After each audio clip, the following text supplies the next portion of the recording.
Candid conversations open career doors. I'm your host, Christina Hu, and today we'll be having a candid conversation with Reks Mouk. Rex is a data engineering consultant at Accenture. He previously spent time at Optum working in data science from 2017 to 2019. He graduated from Iowa State University in 2016 with a bachelor's degree in management information systems. In 2017 and 2018, respectively, he developed a lifestyle apparel brand, Modest Wealth, and shifted the brand into education to facilitate business and entrepreneurial education at the high school level. Rex now runs his own web development and marketing agency called Brumo Analytics Development with his partner, Michael Brumfield. He created Brumo Analytics to provide value for underserved brands and businesses so they can scale in growth and revenue. Rex is social advocate for Minnesota 8, a nonprofit organization that fights wrongful deportations in the Southeast Asian community and unifies the community through advocacy and leadership development. Rex, it's a pleasure to have you. Thank you so much. We've heard a little bit about your story, but I'd love to hear in your own words more about yourself and how you got to where you are today. Yeah, so I'm Reks Mouk, Cambodian born, American raised. My parents were refugees that escaped the genocide in Cambodia, also known as the Killing Fields. It's where the Khmer Rouge Communist Party took over in the late 1970s. They essentially wiped out about a fourth of the population, around 2 million people. My parents are one of the lucky ones that were able to make it. A couple of their family members weren't so lucky. My dad came to America first when he was 14 and settled in Minnesota, where they were sponsored by a family.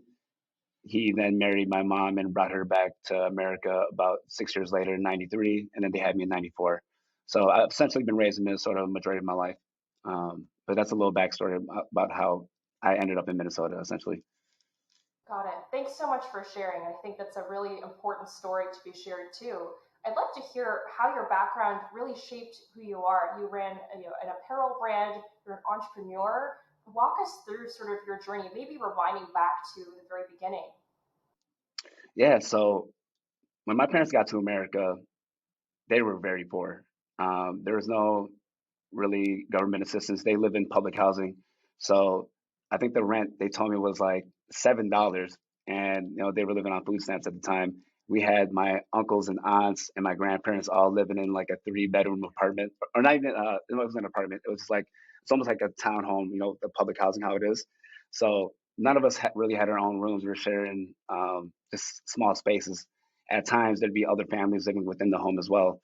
So I didn't even realize we were poor until I was around like 14, 15. They did such a great job raising me. So by the time I was 5 years old, we moved into a suburb called Woodbury, and they were just working relentlessly. We didn't have our first family vacation until I went to Cambodia for the first time when I was in I think it was fourth grade. That was the first time we took like a real family trip, and they didn't take a single vacation prior to then. So they were just working and saving. Eventually, my parents were able to open up their own restaurant and bar in Cottage Grove, which is another suburb right next to where we lived. And we eventually moved to Cottage Grove as well.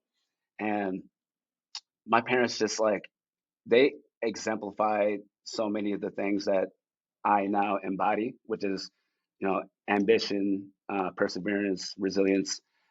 They just led by example, and just seeing my mom and dad fight for everything they have right now, it inspires me to just go out for, I know that I'm good enough for anything.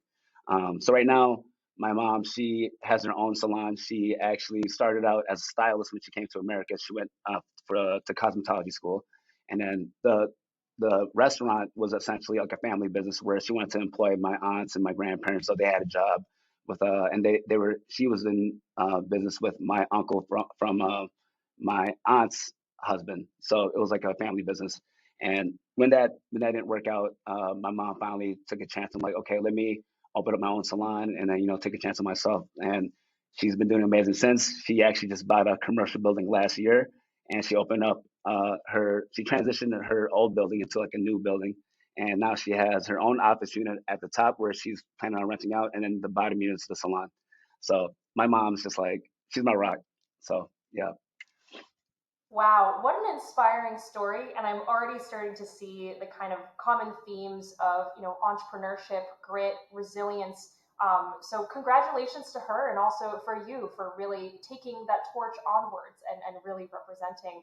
Would love to dive into, what are some of the challenges that you faced? I know that you went to Iowa State University, and for many advisees listening on their calls who are just thinking about the careers, walk us through some of those twists and turns and how you overcame them. Yeah, so challenges for me, it actually stemmed kind of early on as a kid. So when you're a child, and I grew up in like a predominantly white suburb, so I didn't realize I was like different from other kids until like the second and third grade. It's kind of when kids started making fun of my name, and I was just like, why are people always like kind of picking on me? So a combination of that, and then I was also actually a lot bigger back then. I was actually like clinically obese. So I was fat, I was different, I had a weird name. And so it was like a culmination of like all these little things that like it just I was like, why are like these kids always picking on me?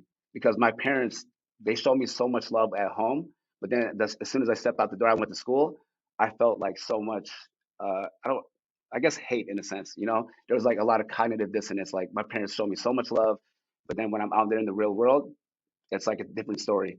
So it wasn't until I went to Cambodia the second time, I went in sixth grade, and I had more awareness of like the lifestyle that people in poverty lived out there. So you just see kids in the streets begging, kids with no shoes. A story that really like I'll never forget is we're at a gas station waiting. My uncle and my mom are in the gas station, and I see like a little girl. She's probably about like 4 or 5 years old, no shoes, dirt covered, probably in a skirt, and she's panhandling, like kind of asking for change to people that walk by. And there was a tourist couple, and they kind of just shoo her away. And I'm like, man, that's it. Kind of just like broke my heart because I'm the oldest on my dad's side, so I have a lot of younger cousins. So just seeing that, it reminded me of like if someone did it to like my baby cousin, like that would break my heart. So I think she made eye contact with me. So she comes up to me like I gave her a whole bunch of like money that my mom gave me like for spending. And then as soon as I did that, I see like 15 kids come right like legit just smothered me. I'm like, where did all these kids come from? So I just gave them everything I had. And then the second my mom came out, they're like, okay, you guys got to go away.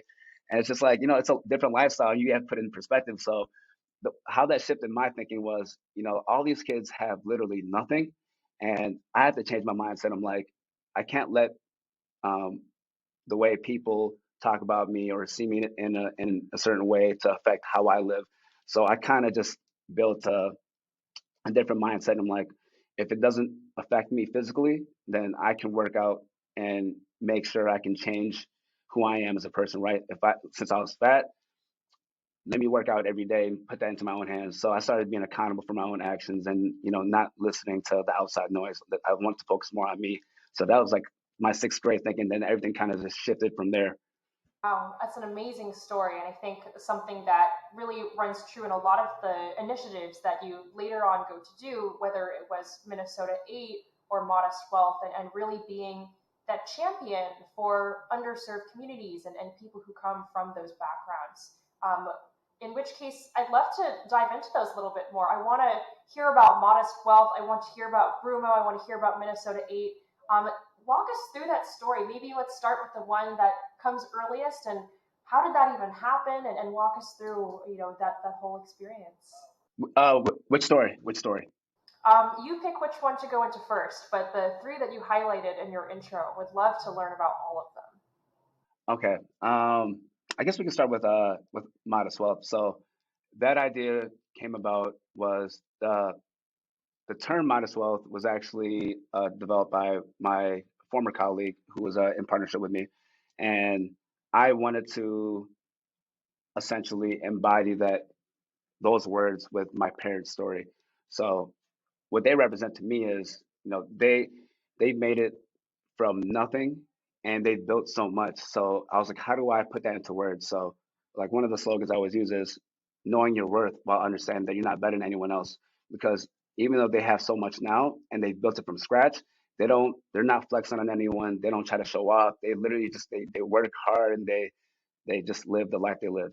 So that's to me what modest wealth is. It's just understanding and knowing your worth, being confident and having that self-awareness to understand that you can do anything. At the same time, don't try to like belittle other people that are also trying to make it, help them. So that was pretty much the what I want the brand to be about. And I thought about like how do I market that message.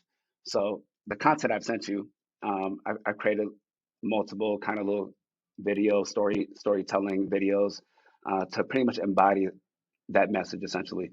So that's how I wanted to pretty much uh, using the apparel as like a vehicle for that message essentially, and doing it in a cool way where it will resonate with people our age.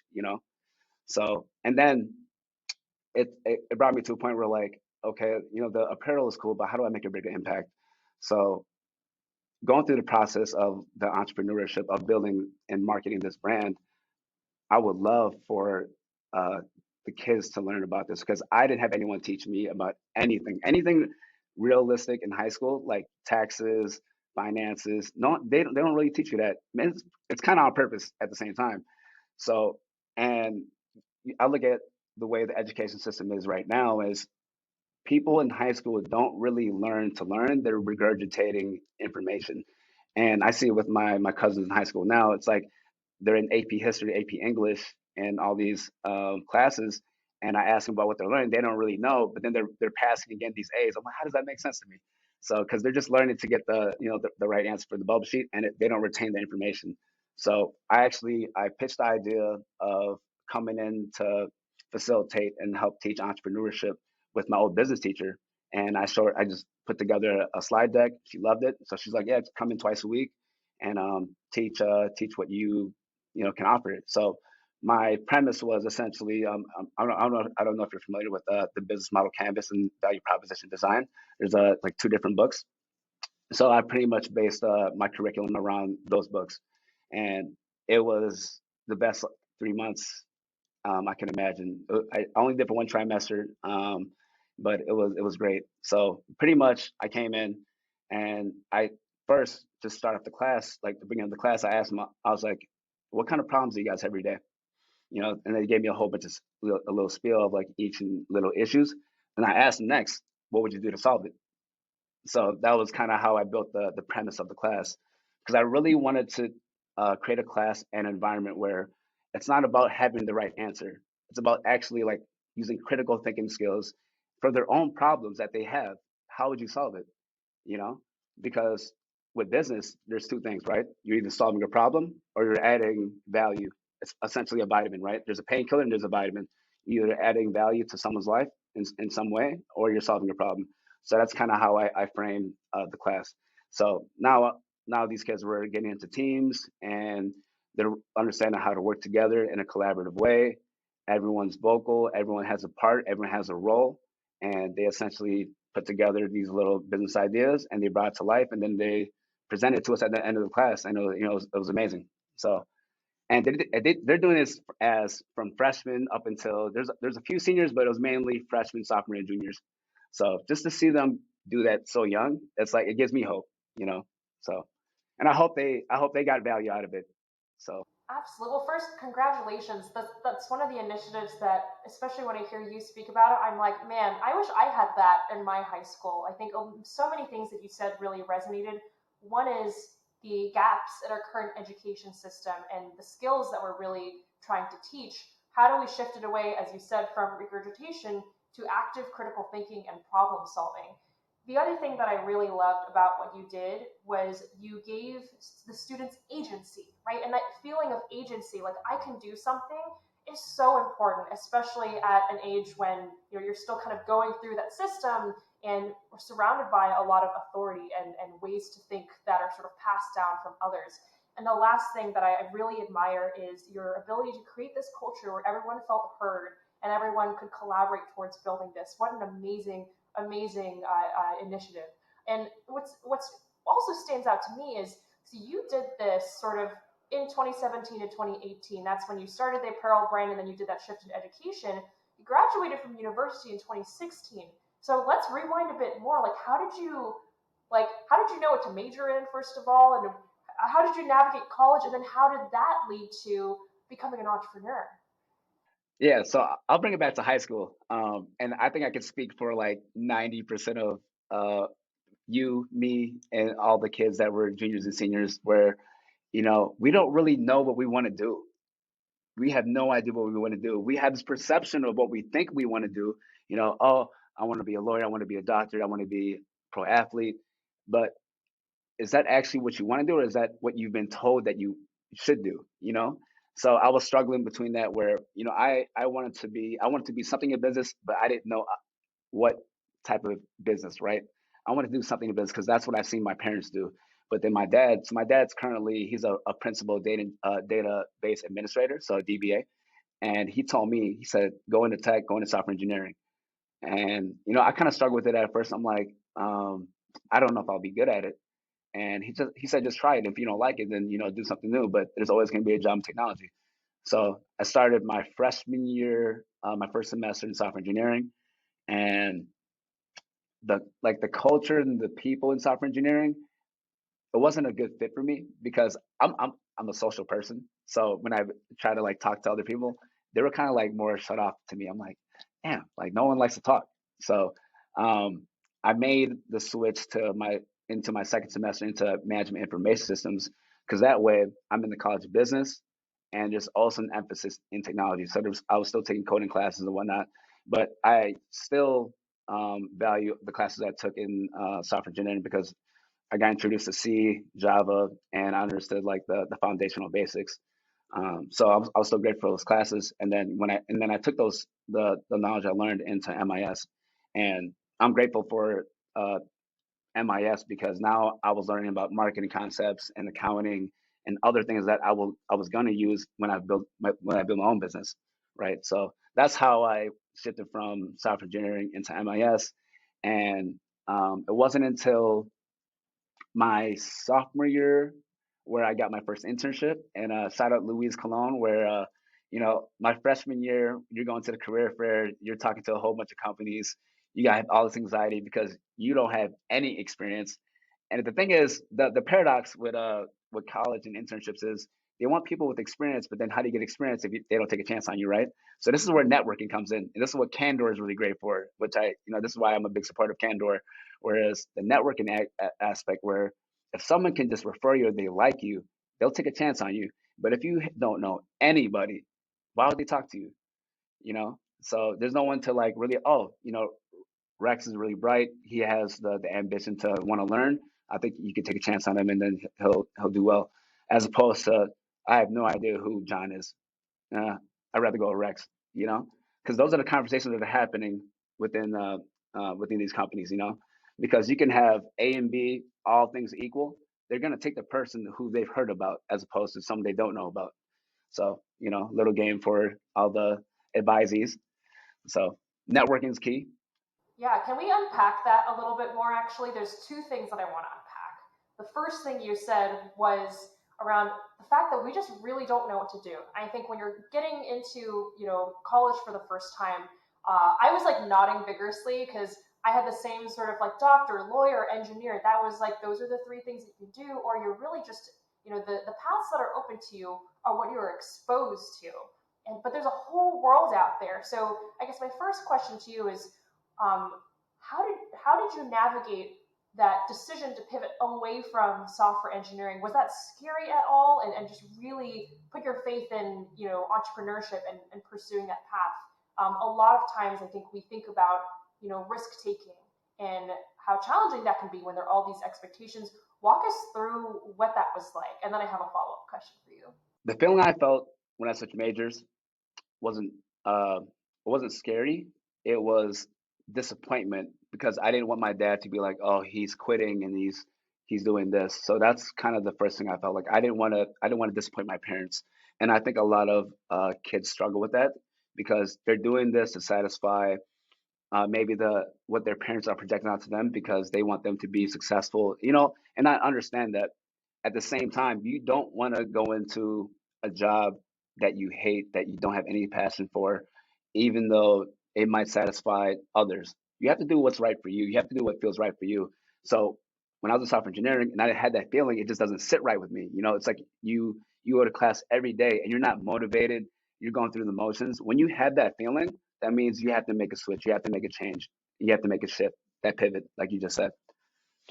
So I would say for anyone that still struggles with not knowing what they want to do, the best thing to alleviate that issue is throw yourself in multiple things and then see what naturally resonates towards you. And that's the best thing to do, because so many people, they're stuck on the, like you said, the expectations of what they're exposed to, and they never actually branch out, and they keep themselves in a box. You don't want to put yourself in a box. I promise you, you can be anything you set yourself to. Like anything you set your mind to, you can do. You just got to put in the work, and then nothing's going to be easy at first, but if you really love what you do, you're going to find that intrinsic motivation to keep going. Because if someone has to keep telling you, hey, clean your room every day, obviously you're not, you don't want to do it. But let's say you naturally want to clean your room, no one's going to have to tell you. And I think about that in the workspace. So find something that you want to wake up and you're excited to go to work for.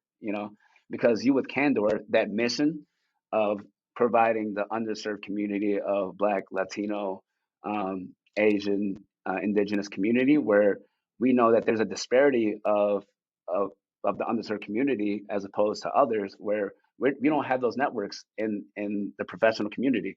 So it's important for us to stick your hand out and like, hey, I know this person. Let's get you connected, and then let's see what happens. So it's all about the mission, like what you wake up for every day. So. Hmm. That resonates so much. I appreciate the word of advice around also just really experimenting, right, and trying different things. I almost wonder if we were raised with this idea that you're gonna find your passion, as if it's like this thing that you just pick up a rock and it's like right underneath. But I love that you really brought it to you're experimenting, right? You can pursue multiple interests at once. Don't put yourself in a box. Like explore. This is the right time to do that. So thank you so much. And I think that's such an important point to drive home, because no one's path is linear, right? There's so many twists and turns. I love that. And then the second thing I wanted to unpack was just around this concept of networking. I'm going to be very vulnerable here and be like, you know, my parents told me when I was growing up, like, stay away from office politics, keep your head down, your work's going to speak for itself.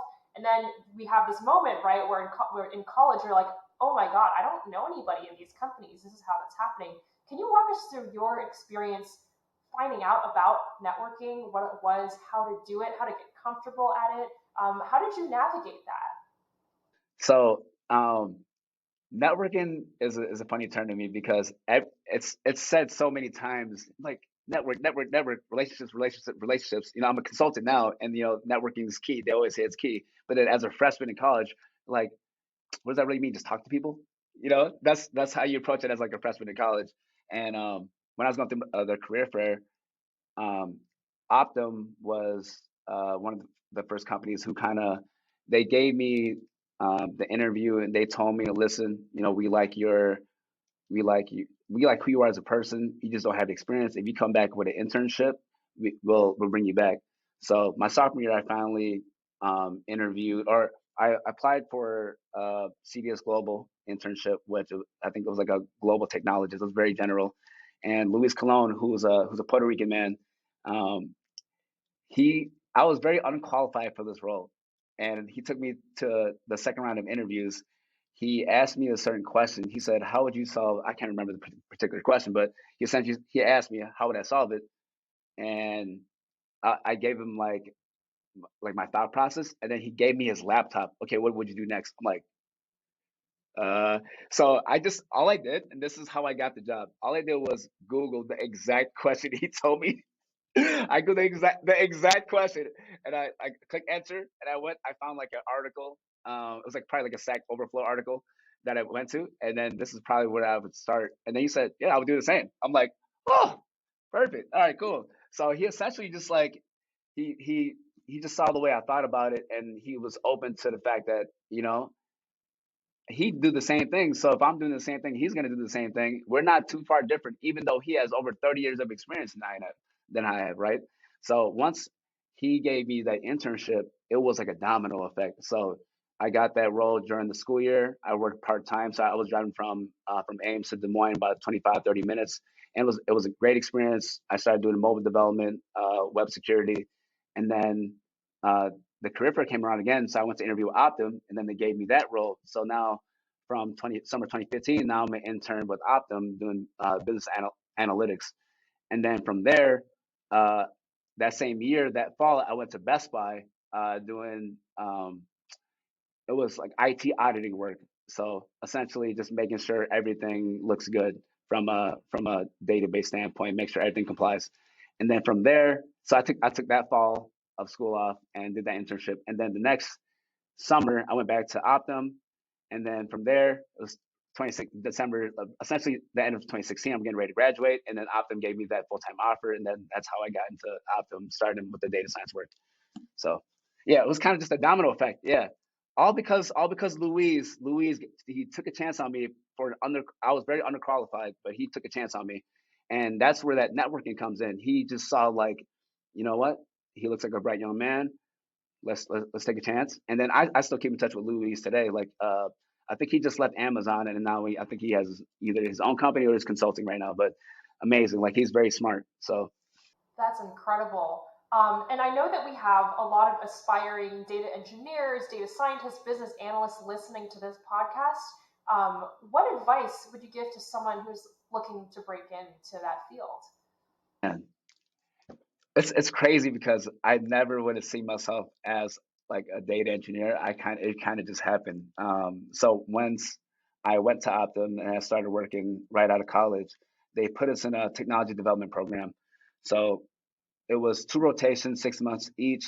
The first 6 months was very almost like data entry. I didn't really like it. And then the second 6 months, I got into the data science program, and I thought it was super interesting because the fact that you can be able to predict or forecast what others want to do, I found that very intriguing. You know, essentially understanding your target audience. So that's where the interest was at. But the work I was actually doing was, I guess you could consider it more of like an analytics engineer, where as opposed to actually building the predictive models and doing like the science work, I was actually cleaning the data, making sure it was ready for the business and or for the data analytics. So I was doing a lot of like the data cleansing, transformation, making sure the data goes from the external source into the data warehouse, things like that. So for people who really want to break into that, the biggest skills is you're going to have to learn how to code.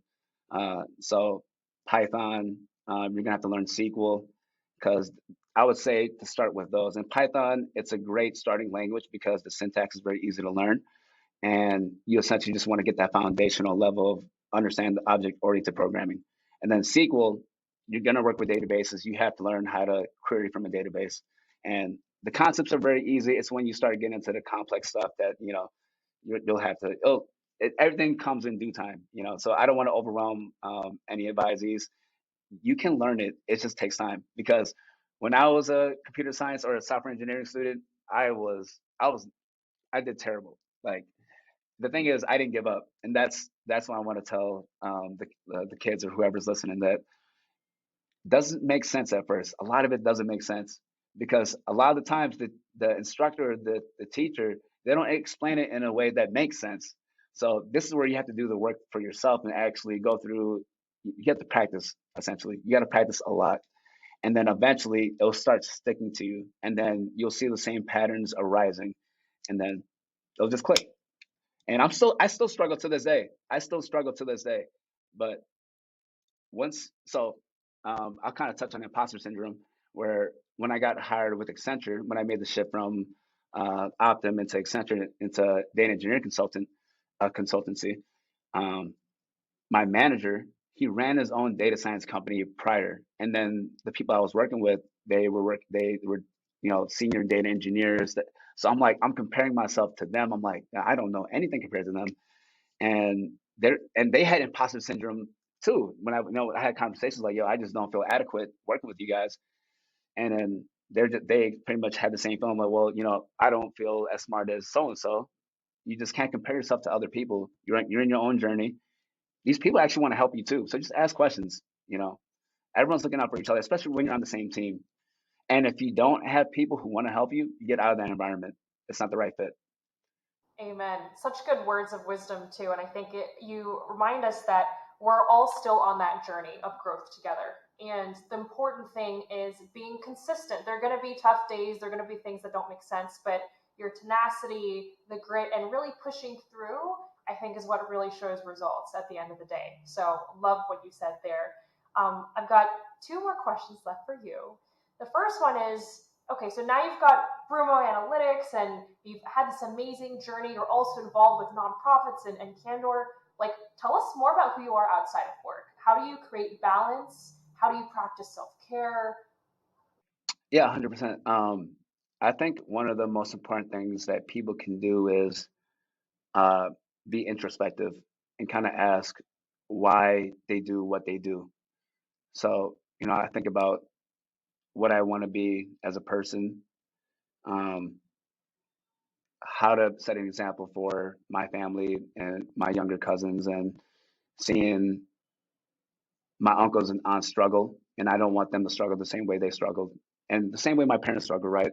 So, being the oldest on my parents on my dad's side, I want to be a person that they can come to for questions, and I want to lead by example.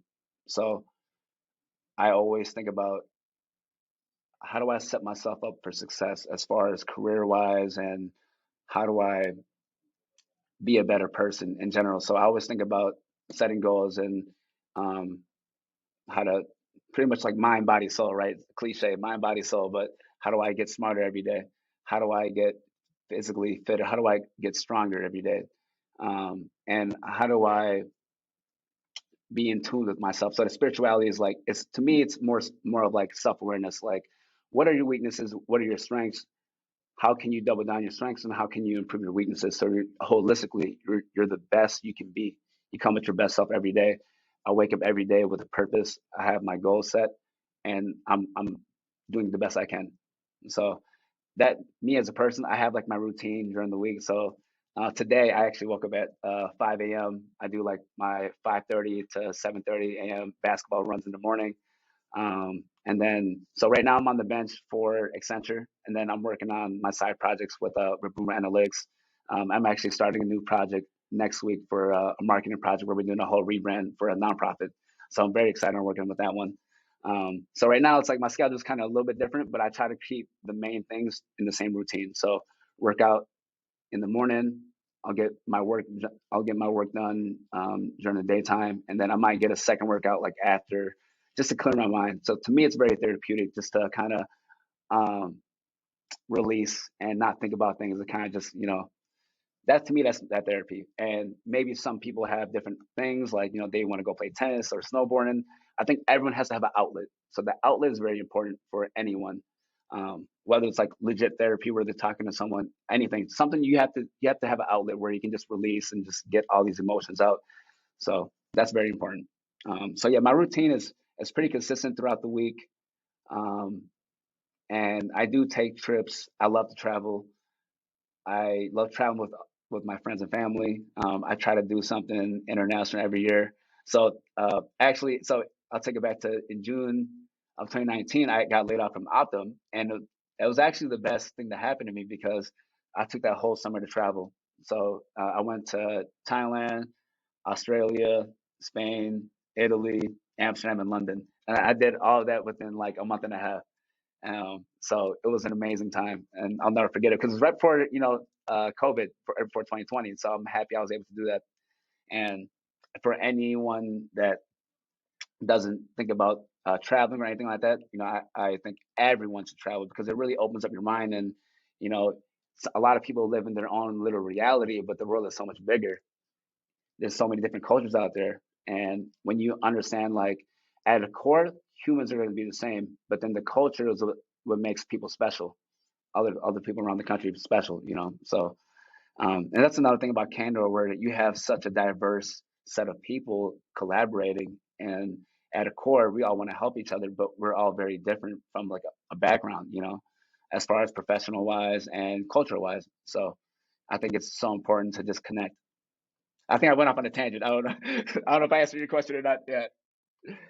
No, that's great. I heard so many good things there. I heard the importance of introspection, having a routine, mind, body, and soul, traveling to expand your horizons. but also finding that outlet that gives you joy and restores your energy. I love how you've been able to build all of that into your life. So many nuggets of wisdom in there. So thank you for sharing. Thank you. Oh, you're listening. Okay.